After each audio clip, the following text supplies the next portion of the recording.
Hello students, आज अपन science में पढ़ेंगे मानव क्रियाएं। मानव क्रियाएं यानी मानव शरीर में कई प्रकार की क्रियाएं संपन्न होती है। सर्वप्रथम हम ये देख लें कि शरीर का निर्माण कैसे होता है, उसके बाद ही अपन मानव की क्रिया देखेंगे। तो देखते हैं मानव के शरीर में जो सबसे छोटी इकाई होती है वो होती है कोशिका। यानी अपन ये कहते हैं कि मानव शरीर की संरचनात्मक या मूलभूत इकाई को कोशिका कहते हैं। यानी आप अगर आपसे कहे कि मानव शरीर की सबसे छोटी इकाई क्या होती है तो आप कहेंगे कोशिका। ये ध्यान रखें कि कोशिका को 1665 में रॉबर्ट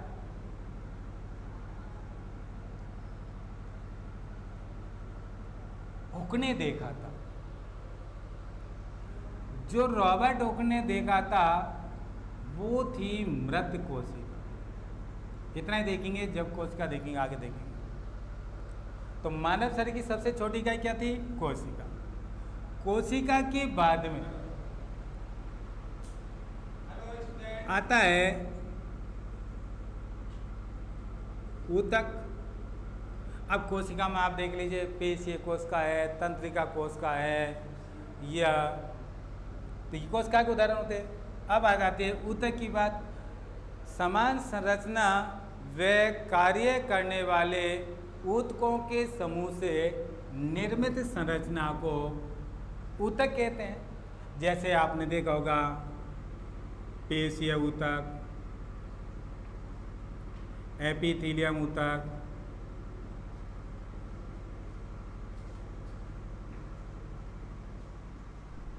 आदि। इस ऊतक के बाद में आ जाते हैं अंग। यानी समान संरचना व कार्य करने वाले ऊतकों के समूह से निर्मित संरचना को अंग कहते हैं। क्या कहते हैं? अंग कहते हैं। अंग में उदाहरण लिखेंगे अपन, जैसे कोई भी अंग लिख दो। जैसे यहाँ लिख दिया अपन मुंह, कान, नाक, आमाशय, फुफ्फुस, हृदय, ये सब अपने आप में अंग है, कोई भी हमारे मानव शरीर के। अब बात आती है अंग तंत्र की। अंग तंत्र की यानी समान संरचना व कार्य करने वाले अंगों के समूह से निर्मित संरचना को अंग तंत्र कहते हैं। अंग तंत्रों को उदाहरण देखिए आप, जैसे श्वसन तंत्र, पाचन तंत्र, ये तंत्रों के उदाहरण हैं। या उत्सर्जन तंत्र, परिसंचरण तंत्र या जनन तंत्र, ये तंत्रों के उदाहरण। और जब भिन्न भिन्न कार्य यानी अलग अलग कार्य संपादित करने वाले अंग तंत्रों के समूह से निर्मित संरचना को कह देंगे अपन शरीर, या कह दे इसको बॉडी, या कह दे इसे काय, कुछ भी कह सकते हैं तीनों वर्ड में से। और ये था शरीर। तो देखते हैं अपन मानव शरीर की क्रियाएं। यानी हमारी इस बॉडी में कौन कौन सी एक्टिविटी या क्रियाएं संपन्न होती है, और उन क्रियाओं के अंतर्गत सर्वप्रथम जो क्रिया होगी वो किसके संपन्न होंगी? किसी तंत्र के द्वारा।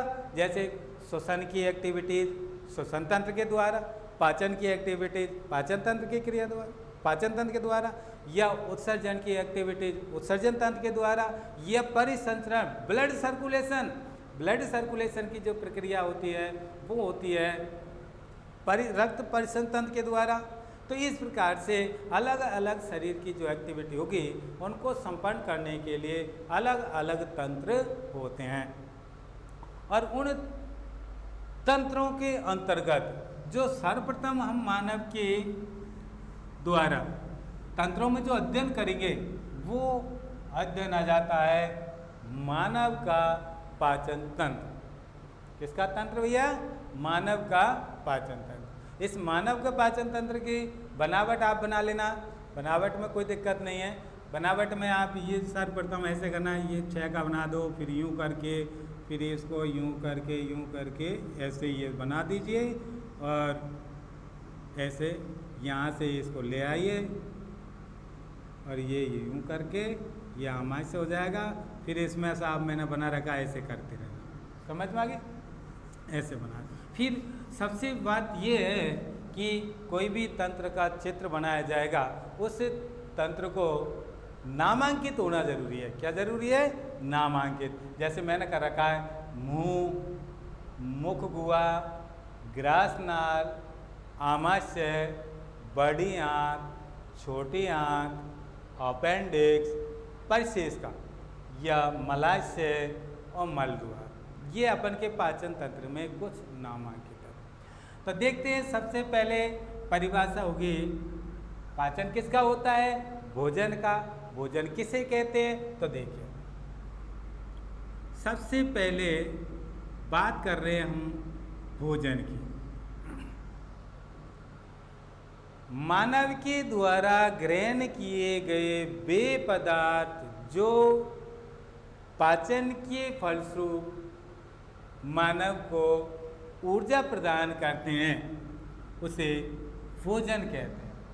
भोजन में आपने देखा होगा कि मानव अपने भोजन में दाल, रोटी, सब्जियां, घी, फल फ्रूट, दूध आदियों को ग्रहण करता है और इन्हीं सभी पदार्थों का शरीर में जब पाचन होता है तो पाचन के फलस्वरूप व्यक्ति में ऊर्जा प्राप्त होती है और व्यक्ति हष्ट पुष्ट रहता है। यदि व्यक्ति को संतुलित भोजन मिलेगा, यानी संतुलित किसे कहते हैं?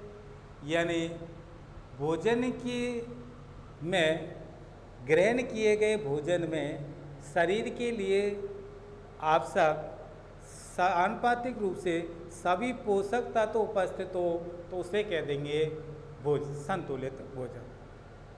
आनुपातिक रूप से, अब जैसे मान लीजिए भोजन में क्या क्या होता है, जैसे कार्बोहाइड्रेट है, वसा है, प्रोटीन है, विटामिन है, खनिज लवण है, वृक्ष अंश है, ये सारे भोजन में उपस्थित होने चाहिए। जब भी हम लोग भोजन ग्रहण करते हैं, भोजन ग्रहण करते समय बीच में सलाद का उपयोग करना चाहिए। भोजन में सलाद का उपयोग करने से उसमें भोजन से जल का अवशोषण आसानी से कर लिया जाता है या उसका पाचन भी आसानी से हो जाता है। भोजन के अंतर्गत हमको बारीक आटे का उपयोग नहीं करें, थोड़ा मीडियम आटे का उपयोग करना चाहिए ताकि उसे आसानी से पाचन हो जाए। अब उस भोजन तो अपन ने किसे कहते हैं ये आपने बता दिया, आपको बता दिया। फिर ये भी बता दिया कि भाई भोजन क्यों ग्रहण किया जाता है, क्योंकि उससे ऊर्जा प्राप्त होती है। टॉपिक अपना था वो था मानवीय क्रियाएं और वो था अब भोजन का पाचन। क्या आ गया भैया? भोजन का पाचन। भोजन का पाचन किसे कहते हैं? तो अपन कह देंगे कोई भी भोजन, हमारा जो भोजन होता है उसमें जटिलतम कार्बनिक पदार्थ उपस्थित होते हैं। अब यूं के कि वह प्रक्रिया जिसके फलस्वरूप भोजन में उपस्थित जटिलतम कार्बनिक पदार्थों को सरलतम कार्बनिक पदार्थों में, सरलतम कार्बनिक पदार्थों में बदल दिया जाता है, उसे भोजन का पाचन या पाचन की क्रिया कहते हैं। अब परिभाषा लिख लेना, वह प्रक्रिया जिसके फलस्वरूप भोजन में उपस्थित जटिलतम कार्बनिक पदार्थों को सरलतम कार्बनिक पदार्थों में बदल दिया जाता है, पाचन कहलाती है। बात आती है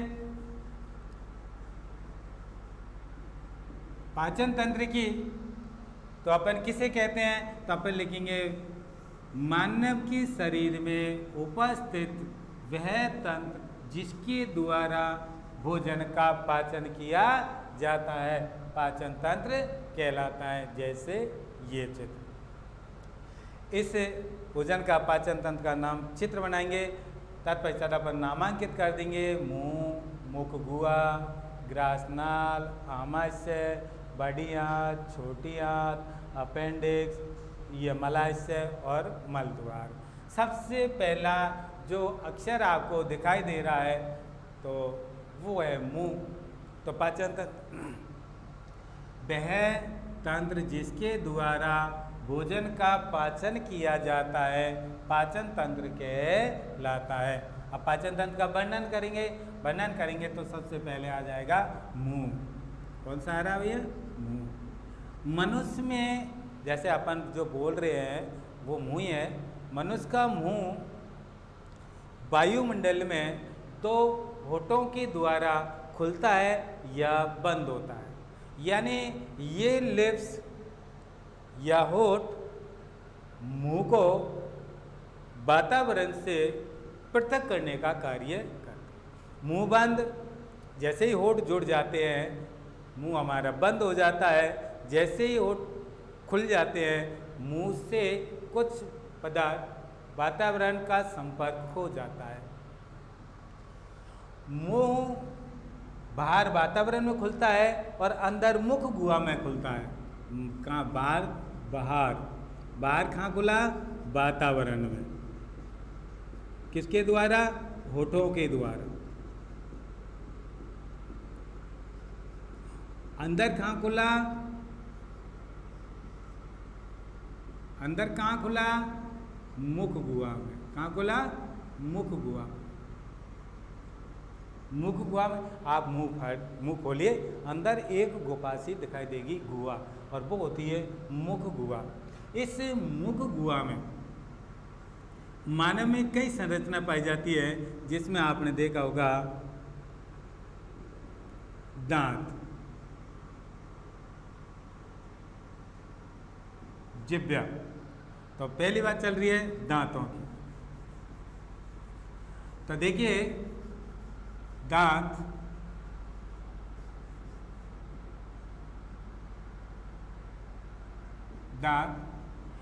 ये दांत दो प्रकार के होते हैं।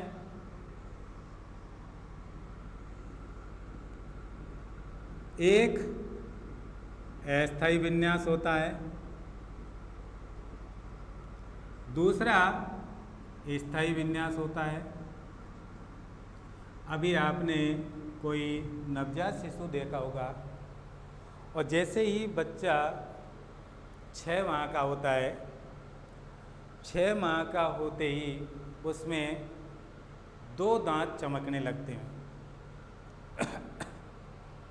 और जैसे ही बच्चा बड़ा होता जाता है, बच्चे की आयु 7 साल होती है,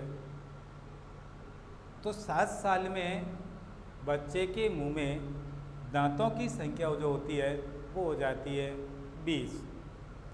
इस अस्थायी विन्यास को आप दूसरा नाम दे सकते हैं दूध के दांत। क्या दे सकते हैं भैया? दूध के दांत। इनकी संख्या कितनी होती है? 20। कितनी होती है? 20। आपसे पूछ लिया जाए कि स्थायी विन्यास के दांतों की संख्या बताइए, तो 20 होगी। दूध के दांतों की संख्या बताइए, 20 होगी। ये कहा जाए कि इन दांतों का निकसना कब प्रारंभ होता है, तो लिखेंगे 6 माह के। 6 माह के होने पर सर्वप्रथम जो दांत आएंगे वो आएंगे कृदनक। कौन से दांत आएंगे? कृदनक। अगले बार जैसे 7 साल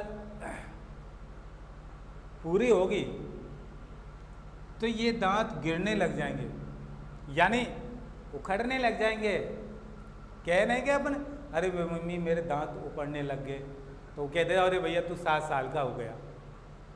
तो ये जैसे ही 7 साल पूर्ण हुई बच्चे की, ये दांत गिरने लग जाएंगे और तत्पश्चात इनके बाद में ये विन्यास जमने लग जाएगा। कौन सा? स्थायी विन्यास। अब स्थायी विन्यास को इनकी संख्या कितनी होती है? 32। तो ये कितनी होती? 32। और इनका निर्माण कब हुआ? 7 वर्ष के बाद। जब बच्चा 7 वर्ष का हो जाता है तो स्थायी विन्यास जमने लगे जाता है। तो देखते हैं दांतों के कार्य के आधार पर। किसके आधार पर? ये तो विन्यास के आधार पर, विन्यास के आधार पर था। अब देखेंगे, वो देखेंगे कार्य के आधार पर। किसके आधार पर देखेंगे? अब कार्य के आधार पर। तो कार्य के आधार पर अब देखते हैं, वो देखते हैं दांतों के प्रकार, यानी किसके आधार पर देख रहे हैं? कार्य के आधार पर।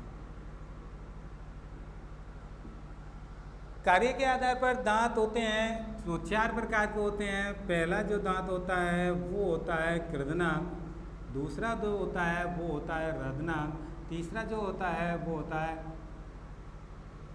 अग्र चार्वणक और चौथा होता है वो होता है चार्वणक। समझ में आ गई? कौन कितने प्रकार के बताए मैंने? 4 प्रकार। कृदनक, रदनक, अग्रचारणक, चार्वणक। ये जो कृदनक होते हैं वो भोजन को काटने का कार्य करते हैं।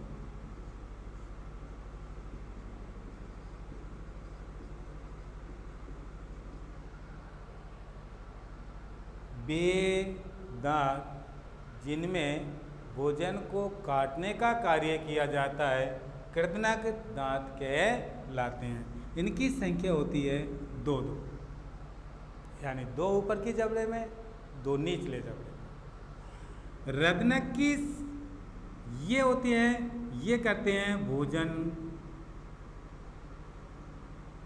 की चीरा फाड़ी,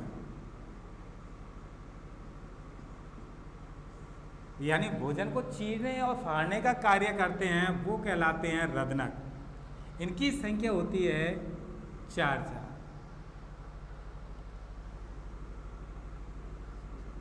इसमें अगर उदाहरण दे तो अपन दे सकते हैं सुआ, और इसमें अगर उदाहरण दे तो वो दे सकते हैं अपन कुत्ता और सुअर। बात अगर इसकी करें अग्रचारणक की, इनका काम है भोजन को छोटे छोटे टुकड़ों में तोड़ना। इनकी संख्या भी 4-4 होती है।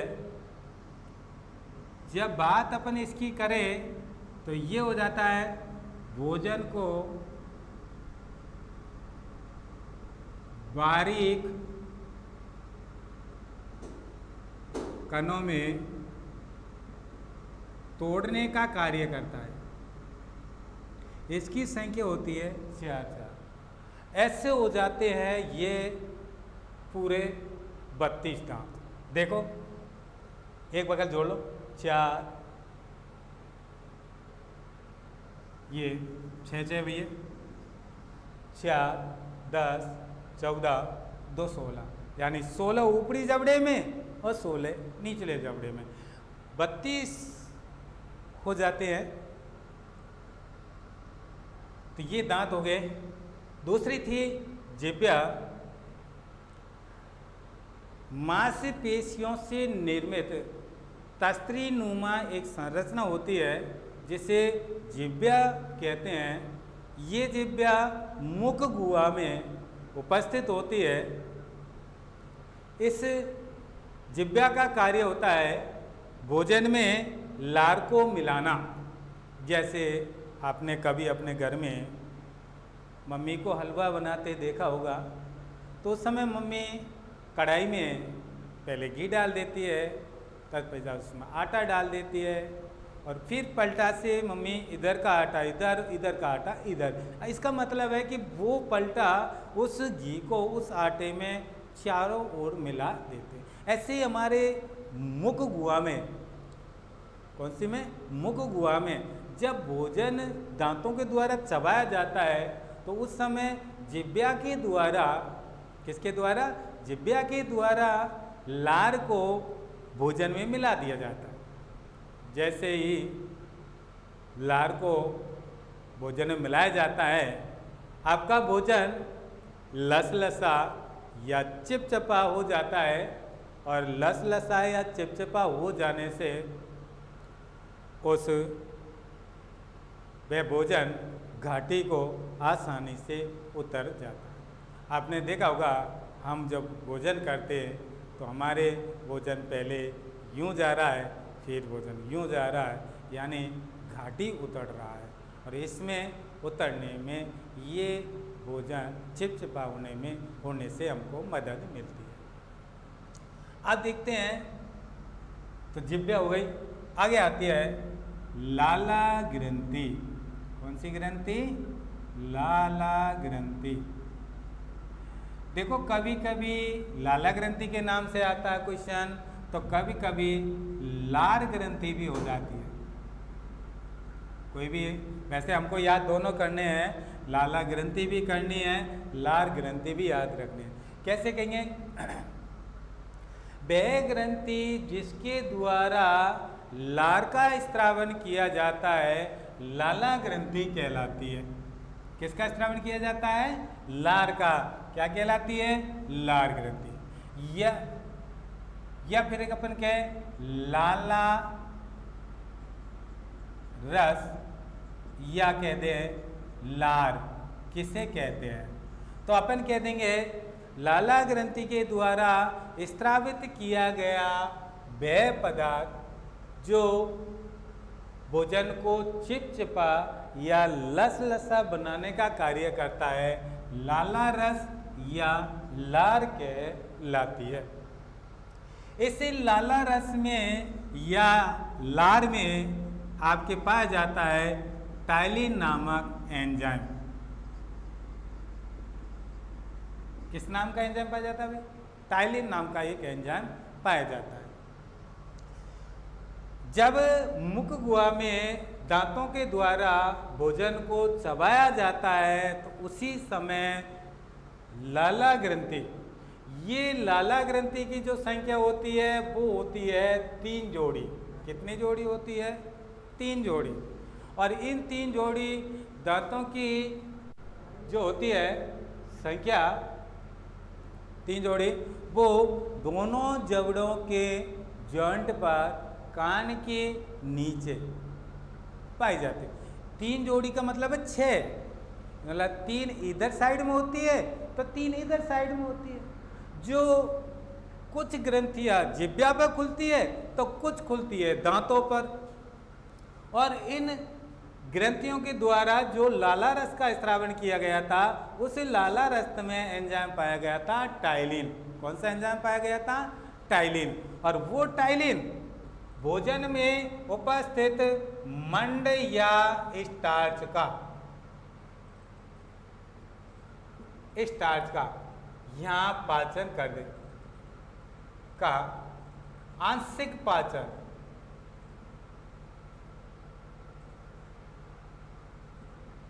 मतलब पाचन कर देता है, यूं लिखो आप, पाचन कर देता है।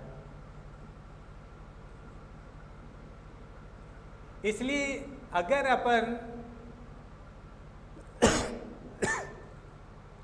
कहें कि भोजन का आंशिक पाचन का प्रारंभ कहाँ से होता है, तो अपन लिखेंगे मुख गुहा में से। कहाँ से? मुख गुहा से। तो इस प्रकार से आपके दांत हो गए, लार ग्रंथियां हो गई। अब आ जाते हैं ग्रास नाल पर।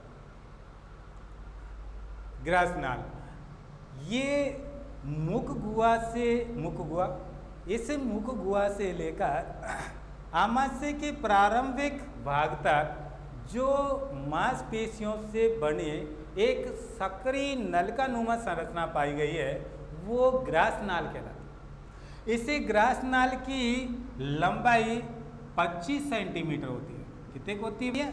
25 सेंटीमीटर। इस ग्रास नाल में आंतरिक सतह पर एक